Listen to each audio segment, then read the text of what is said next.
yung ate niya. Kumakain siya ng chocolate.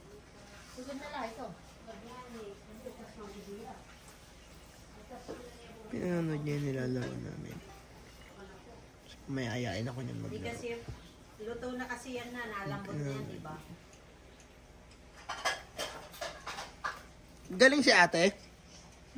Ha? Eli? Opo. Kaya mo din yan? Opo. Lalaro tayo mamaya? Ano ba nilalaro ni ate ngayon? Bed wars. Ganda naman ang hair mo ha. Sino gumawa niyan? Ba, lumapit po?